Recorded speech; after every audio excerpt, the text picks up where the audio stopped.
सोचिए, कोई विधायक चुनाव जीतने के बाद विकास का कोई काम ही ना करे और चुनाव से पहले फिर से जनता के बीच पहुंच जाए तो क्या होगा। कुछ यही हाल पीस पार्टी के राष्ट्रीय अध्यक्ष और खलीलाबाद से विधायक डॉक्टर आयूब का है। डॉक्टर आयूब की रैली में लोग भी गिने चुने पहुंचे और जो पहुंचे भी आयूब के माइक पकड़ते ही गायब हो गए। अब सोचिए क्या होगा आयूब का इस बार।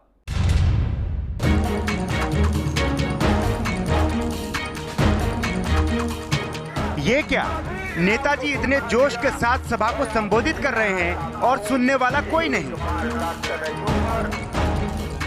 जहां देखो वहां खाली कुर्सियां। इस तस्वीर को देखिए, लग रहा है नेताजी का जनाधार ही नहीं है। ये हाल तब है जब नेताजी विधायक हैं, एक पार्टी के राष्ट्रीय अध्यक्ष हैं। अब भीड़ देखकर आप समझ ही गए होंगे कि पार्टी का सूबे में क्या हाल है। अब जरा इस तस्वीर को देखिए, गिन लीजिए जितने लोग सभा में पहुंचे हैं उतनी गिनती तो बच्चों को जुबानी याद रहती है। बाकी जो बच गए हैं वो भी नेताजी के सामने ही अपना चेहरा चमका रहे हैं। एक और तस्वीर देखिए, नेताजी पूरे जोश में भाषण दे रहे हैं, लेकिन लगता है इन लोगों पर भाषण का कोई असर नहीं हुआ। तभी तो नेताजी की बातों को अनसुना करते हुए रैली स्थल से बाहर जाने में ही अपनी भलाई समझ रहे हैं।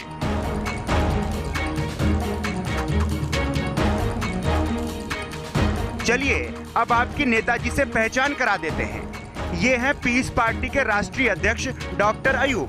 खलीलाबाद से विधायक हैं, लेकिन विधायक जी का जादू ऐसा कि भीड़ तक नहीं जुटा पा रहे।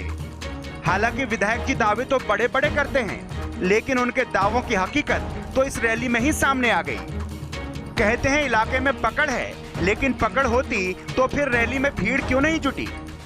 लेकिन नेताजी हैं कि 2017 में यूपी में सरकार बनाने के मुंगेरी लाल के हसीन सपने देख रहे हैं। बकायदा इसके लिए नेताजी पूरी तैयारी कर रहे हैं। पीस पार्टी ने निषाद समाज पार्टी के साथ गठबंधन किया है, जिसको लेकर संत कबीर नगर जिले के खलीलाबाद जूनियर हाई स्कूल के मैदान में पीस पार्टी और निषाद पार्टी की संयुक्त रैली के बाद जनसभा हुई। अब आप खुद ही अंदाजा लगा लीजिए ये गठबंधन यूपी चुनाव में क्या कमाल करने वाला है। भीड़ देखकर आपने डॉक्टर आयूब के पार्टी का शक्ति प्रदर्शन भी देख लिया, लेकिन नेताजी को अब भी लगता है कि उनका गठबंधन यूपी में फतेह करेगा।